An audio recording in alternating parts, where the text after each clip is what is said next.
جی السلام علیکم ورحمۃ اللہ وبرکاتہ۔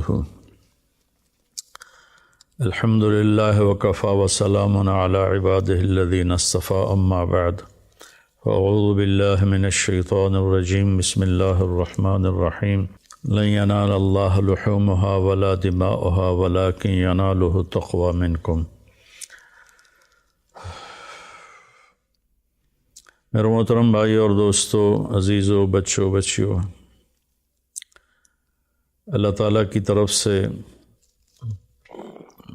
اس عید کے موقع پر ہمیں قربانی کا حکم دیا گیا ہے۔ سنت، میرے نبی نے فرمایا سنت ابی ابراہیم، میرے نبی کی، میرے باپ کی سنت ابراہیم علیہ السلام۔ اللہ کے نبی خود، آپ کا معمول تھا اشتراک بشین، آپ 2 چھترے خریدتے تھے، سمینین موٹے ہوتے تھے، اقرنین ان کے سینگ بڑے بڑے ہوتے تھے، ملیحین وہ بڑے خوبصورت ہوتے تھے، موجوعتین وہ خصی ہوتے تھے۔ تو ایک کی قربانی کرتے تھے، پوری امت کی طرف سے، آنے والی پوری امت کی طرف سے قربانی فرماتے تھے، اور ایک کرتے تھے اپنی طرف سے، اپنے گھر والوں کی طرف سے۔ ساری زندگی آپ نے 2 جانور ذبح کیے، لیکن جس سال آپ نے حج کیا تو آپ نے 100 اونٹ آپ کی طرف سے ذبح کیے گئے، 63 اونٹ آپ نے اپنے ہاتھ سے ذبح کیے، اور 37 اونٹ حضرت علی رضی اللہ تعالیٰ عنہ علیہ الصلاۃ والسلام انہوں نے آپ کی طرف سے ذبح کیے، اور آپ نے فرمایا سب لے جاؤ، اور اہل مینا جو آئے وہ اس میں سے لے جائے، پکائے کھائے۔ تو چونکہ آپ کی عمر 63 برس تھی تو آپ نے 63 اونٹ ذبح کیے۔ ایک اونٹ میں 7 حصے ہوتے ہیں، ایک اونٹ 7 انسانوں کی طرف سے ہوتا ہے۔ تو 63 اونٹ آپ نے ذبح کیے تو کتنے 100 حصے بن گئے، جو آپ نے خود کھڑے ہو کر ایسے نحر، ایسے کر کے برچھا مارنے کو کہتے ہیں۔ اور ایک عجب منظر دنیا نے دیکھا، نہ پہلے دیکھا نہ بعد میں دیکھے گی، کہ 100 اونٹ کھڑے کیے گئے، ان میں سے 5 اونٹ پہلے لائے جاتے تھے، پھر ان میں سے ایک کو اللہ کے نبی کے سامنے پیش کیا جاتا تھا۔ تو اونٹ ایک دوسرے کو کاٹ رہے تھے کہ پہلے میں چلا جاؤں۔ ادھر ہم کتنی مشکل سے گراتے ہیں جانور، اور وہ باں باں کرتا ہے، لیکن اللہ کے محبوب صلی اللہ علیہ وسلم کے ہاتھوں ذبح ہونے میں وہ سبقت لے جا رہے تھے، بازی لے جا رہے تھے، اور آپس میں لڑ رہے تھے۔ ہر اونٹ کی تمنا تھی کہ میں پہلے ذبح ہو جاؤں۔ اور اس کے بعد 37 اونٹ حضرت علی علیہ السلام نے ذبح فرمائے، اور پھر آپ نے فرمایا کہ ان اونٹوں کا جو گوشت بنائے گا اس کو مزدوری گوشت میں سے نہ دی جائے، میں الگ سے دوں گا۔ اور پھر اپنے گھر والوں کی طرف سے آپ نے گائے ذبح کی، اور پھر اس کا حضرت علی سے فرمایا کہ کوئی گوشت کے ٹکڑے لو اور دیگ میں ڈالو۔ تو اس کے بعد پھر آپ نے سر کے بال منڈائے، ناخن کٹوائے، مونچھوں کے بال کٹوائے، اور پھر اس کے بعد آپ نے غسل فرمایا، کپڑے بدلے، حضرت عائشہ نے آپ کو خوشبو لگائی۔ اس کے بعد آپ نے انتظار کیا، جب وہ پہلی دیگ جو چڑھی تھی جب وہ تیار ہو گئی تو پھر آپ نے اس میں سے گوشت، آپ اور علی رضی اللہ تعالیٰ عنہ ایک ہی برتن میں کھا رہے تھے، اور پھر آپ نے اس کا شوربہ بھی پیا، اور اس کے بعد پھر آپ اپنی اونٹنی قصواء پر اسامہ بن زید کو پیچھے بٹھایا، اور آپ طواف زیارت کے لیے تشریف لے گئے۔ طواف زیارت میں یہ طواف آپ نے اونٹنی پر کیا، چونکہ رش بہت زیادہ تھا اور لوگوں کو شوق تھا کہ ہم اللہ کے نبی کو دیکھیں، بہت سے لوگ پہلی دفعہ دیکھ رہے تھے۔ پھر آپ نے اونٹنی پہ سوار ہو کر وہ طواف کیا، اور آپ کے ہاتھ میں ایک چھڑی سی تھی، جب آپ اس پر حجر اسود پر آتے تو یوں اشارہ کر کے اس کو ایسے استلام کر لیتے تھے۔ تو یہ اللہ کے نبی نے فرمایا کہ تیبو بہا انفسکم، قربانی کرو اور خوشی سے کرو۔ تو کچھ لوگ کہتے ہیں کہ اس کا کیا فائدہ، غریبوں کو دے دیا جائے۔ تو ہمیں تو اپنے نبی سے لینا ہے درس اور سبق۔ آپ کے زمانے میں تو بہت غربت تھی، تو 100 اونٹ کتنے ہزاروں درم کے بنتے ہوں گے، وہ آپ غریبوں میں بانٹ دیتے۔ تو یہ اس طرح تقابل نہیں کرنا چاہیے، یہ بہت بڑی نادانی کی بات ہے۔ جب ایک چیز میرے نبی سے زندہ ثابت ہے تو پھر اس پر اپنی عقلی دلیلیں دینا یہ ہمارے ایمان کی کمزوری بھی ہے، اور ہماری آخرت کا اس میں نقصان بھی ہے کہ اللہ اور اللہ کا رسول تنقید سے پاک ہے۔ باقی مجھ پہ تنقید کریں، کسی اور پہ تنقید کریں، وہ جائز ہے۔ تو اور جو روح قربانی ہے وہ ہے اصل میں جب ہم جانور پہ چھری پھیرتے ہیں تو یہ ایک پہچان ہے کہ میں اپنے غلط جذبات پہ چھری پھیر رہا ہوں۔ میں اس چھری پھیرنے کے بعد جھوٹ پہ چھری پھیر رہا ہوں، بے ایمانی پہ چھری پھیر رہا ہوں، فحاشی پہ چھری پھیر رہا ہوں۔ ہر گندے برے گناہ سے میں بچنے کے لیے اپنے نفس پہ چھری پھیر رہا ہوں۔ اور اس کی ابتدا 4000 سال پہلے حضرت ابراہیم علیہ السلام سے ہوئی، جب اللہ تعالیٰ نے ان سے اتنی بڑی قربانی لی کہ 20-22 سال کی عمر میں شادی ہوئی ہوگی، 84 سال کی عمر میں اللہ نے آپ کو بیٹا دیا حضرت ہاجرہ سے، جو شہزادی تھیں، مصر کے بادشاہ کی بیٹی تھیں، بعض کہتے ہیں باندی تھیں۔ تو جب وہ پیدا ہو گئے تو اللہ تعالیٰ نے کہا کہ اس کو اپنے سے دور کر دو۔ ان کا کدھر کر دو؟ کہا جا میں کہوں۔ کہنے لگے مجھے تو پتہ نہیں آپ کہاں کہہ رہے ہیں۔ تو اللہ تعالیٰ نے فرمایا کہ جبریل تمہیں راستہ بتائے گا۔ جبریل انسانی شکل میں آئے اور اونٹنی پر سوار ہو کر آگے چلے۔ پچھلی اونٹنی پر حضرت ہاجرہ، اسماعیل علیہ السلام اور ابراہیم علیہ السلام۔ یہ کوئی 1 مہینے کا سفر تھا جو 1 سیکنڈ میں جبریل یوں پکڑ کے وہاں پہنچا سکتے تھے، لیکن اسباب کی دنیا اور مشقت اور امتحان یہ ساری چیزیں مطلوب تھیں، تو وہ سارا سنگ لاخ سفر، مکہ کے کالے پہاڑ، بہت شروع میں جب عمر پر گیا 84 میں، تو بلڈنگیں نہیں تھیں، چھوٹے عمارتیں تھیں، تو اس کے پہاڑوں کو دیکھ کے ایک ہیبت طاری ہوتی تھی۔ اور 4000 سال پہلے جب وہاں کچھ بھی نہیں تھا، اور 4 پہاڑ یوں، 2 یوں اور 2 یوں، اور اس کے بیچ میں ایک وادی، جب وہاں پہنچے تو جبریل نے کہا اپنی بیگم اور بچے کو یہاں اتار دیں۔ تو آگ میں ڈالے گئے تو کچھ نہیں بولے۔ جب یہاں انہوں نے کہا تو کہنے لگے یہاں ڈال دوں، یہاں تو کچھ بھی نہیں ہے، یہاں تو کچھ بھی نہیں ہے۔ کہ اللہ چاہتے ہیں کہ یہاں اللہ کا گھر بنے اور اس بچے سے اللہ کا آخری نبی پیدا ہو۔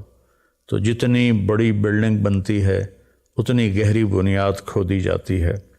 تو آخری نبی کو پیدا کرنا تھا اس بچے کی نسل سے، تو بڑی گہری قربانی لی گئی، بہت بڑی قربانی لی گئی۔ جب ابراہیم علیہ السلام دونوں کو چھوڑ کے واپس ہوئے تو حضرت ہاجرہ حیران پریشان کہ جنگل بیابان، نہ پانی، نہ سایہ، نہ انسان، حتیٰ کہ پرندے بھی کوئی نہیں۔ کہنے کہ مجھے کہاں چھوڑ کے جا رہے ہو؟ تو جواب دینے کی اجازت نہیں تھی، اور حضرت ہاجرہ ساتھ ساتھ چل رہی ہیں اور ابراہیم علیہ السلام پیدل چل رہے ہیں، اونٹنی کو کی نکیل پکڑی ہوئی ہے، رسی پکڑی ہوئی ہے۔ چلتے چلتے چلتے چلتے کچھ 3 کلومیٹر پہاڑ اونچے نیچے اونچے نیچے۔ تو آج کل جہاں اس کے زمزم کے ڈیلیوری کے لیے ایک بہت بڑا سسٹم لگایا ہوا ہے، جب وہاں پہنچے تو حضرت ہاجرہ کو خیال آیا یہ نبی ہیں، تو وہ رک کر کہنے لگے اللہ امرک، کیا اللہ نے کہا ہے؟ تو آپ نے یوں سر ہلایا کہ اذن لن یضیعنا اللہ، اچھا پھر جاؤ، اللہ ہمیں ضائع نہیں کرے گا۔ اور ابراہیم علیہ السلام اونٹنی پہ سوار ہوئے اور چلتے چلتے چلتے پہاڑی سے اتر کر جب غائب ہو گیا حاجرہ کی نظروں سے تو پھر ایسے ہاتھ اٹھا دیے، ربنا انی اسکنت من ذریتی بواد غیر ذی زرع ربنا لیقیموا الصلاۃ۔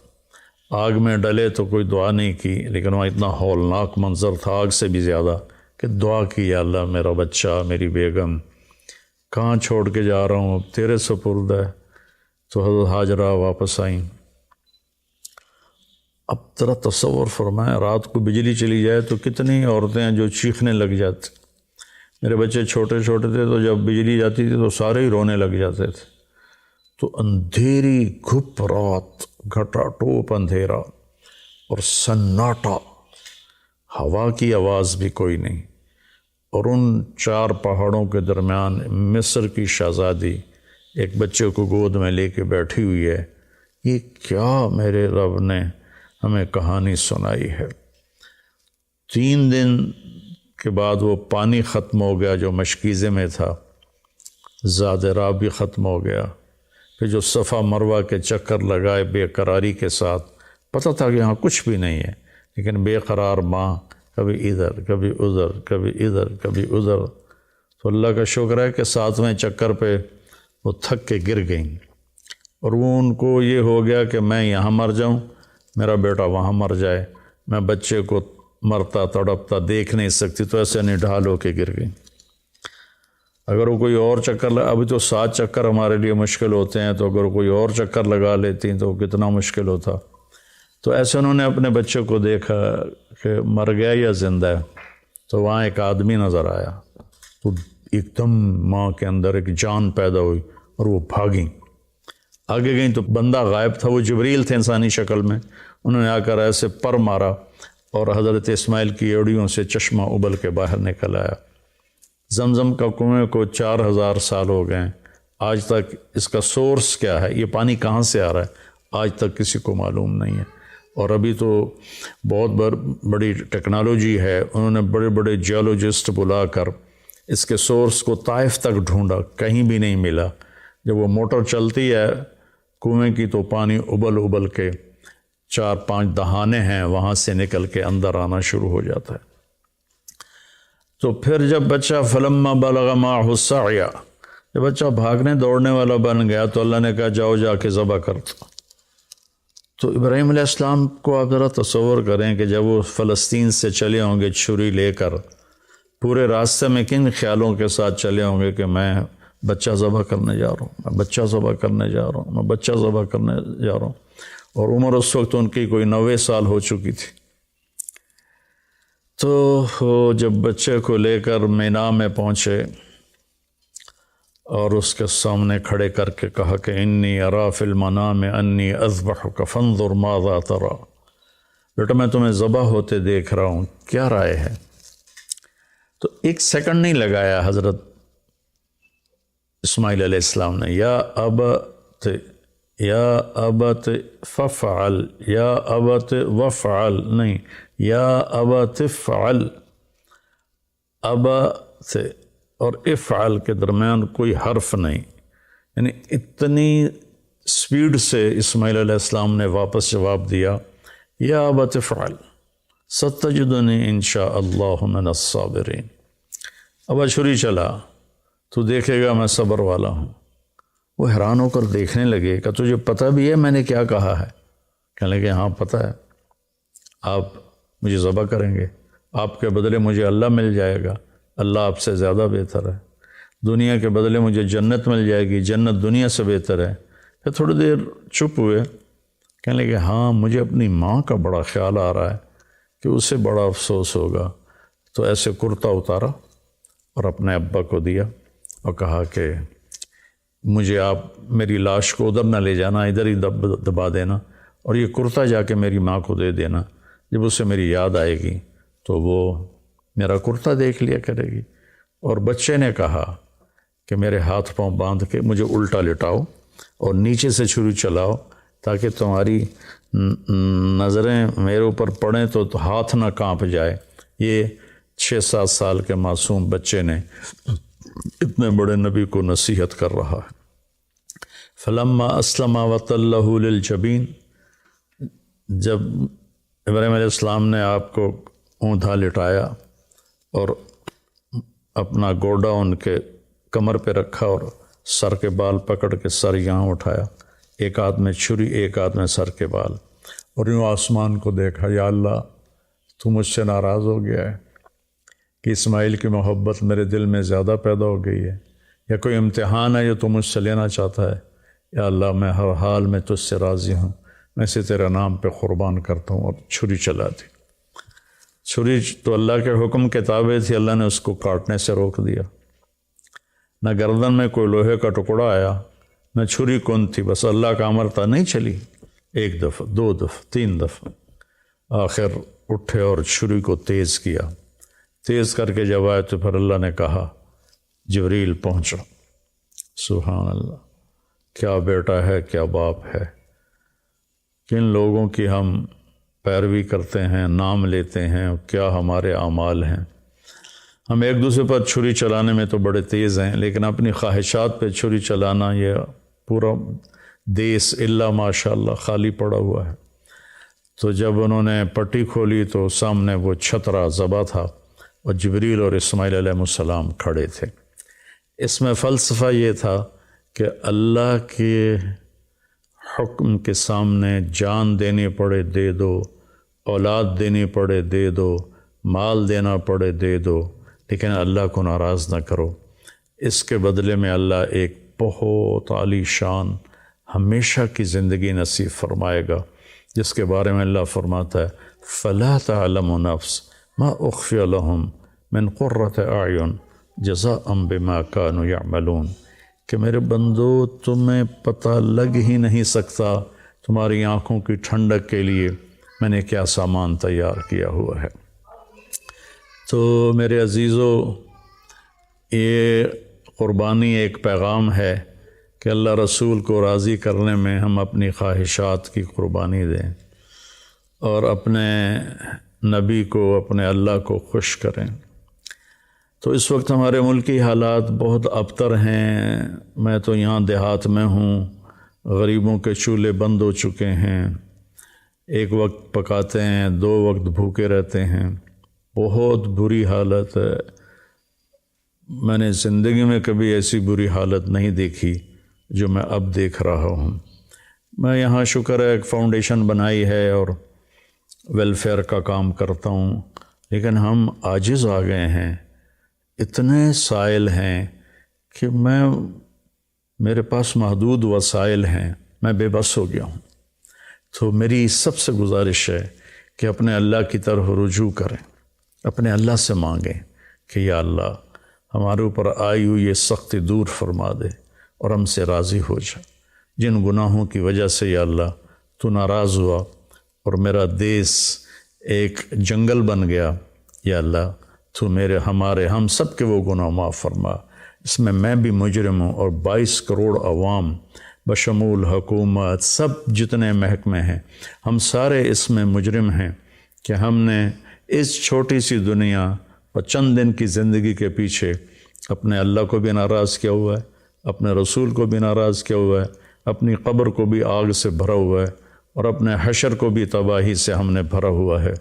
ہمارے سامنے صرف یہی زندگی ہے جس کا اللہ تعالیٰ کہتا ہے یعلمون ظاہرا من الحیات الدنیا وہم عن الآخرۃ ہم غافلون۔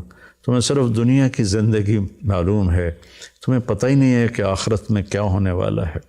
جب اللہ دے گا تو ایسا دے گا کہ کسی کا تصور نہیں ہو، جب اللہ پکڑے گا تو ایسا پکڑے گا کہ کسی کو تصور نہیں۔ ان بطش ربک لشدید، تیرے رب کی پکڑ انتہائی سخت ہے۔ میرے نبی نے فرمایا جہنم سے ایک ڈول پانی نکال کے 7 سمندر میں ڈالو تو 7 سمندر ابل جائیں گے، تو اس پانی کا ٹیمپریچر کیا ہوگا۔ اور دوسری طرف فرمایا کہ جنت سے ایک نوخن کے برابر کسی چیز کو یوں کر کے زمین پہ رکھ دو تو ساری کائنات وہ خوشبو سے بھر جائے گی اور روشن ہو جائے گی۔ تو دینا بھی بڑے اعلیٰ طریقے کا ہے، پکڑنا بھی اس کا بہت خوفناک ہے۔ بھائیو، ہر آدمی اپنے نفس کو اپنے آپ کو جانتا ہے کہ وہ صحیح کر رہا ہے یا غلط کر رہا ہے۔ اگر ہم غلط کر رہے ہیں تو توبہ کریں، صحیح کر رہے ہیں تو شکر ادا کریں، اور ایک دوسرے پر کیچڑ اچھالنے کی بجائے ہم اللہ کی طرف رجوع کریں، مسجدوں کو بھریں، توبہ کریں، جھوٹ سے، زنا سے، شراب سے، بے ایمانی سے، دھوکہ سے، فراڈ سے، فریب سے، قتل سے، حرام کھانے سے ہم توبہ کریں تو اللہ کی رحمت ہماری طرف متوجہ ہوگی، اور اللہ تبارک و تعالی ہمارے حالات بہتر کر دے گا۔ اللہ نے ہمیں طریقہ بتایا، وَلَوْ أَنَّ أَهْلَ الْقُرَىٰ آمَنُوا وَاتَّقَوْا لَفَتَحْنَا عَلَيْهِمْ بَرَكَاتٍ مِّنَ السَّمَاءِ وَالْأَرْضِ۔ اگر یہ شہر کے لوگ ایمان لے آئیں اور تقوی اختیار کریں تو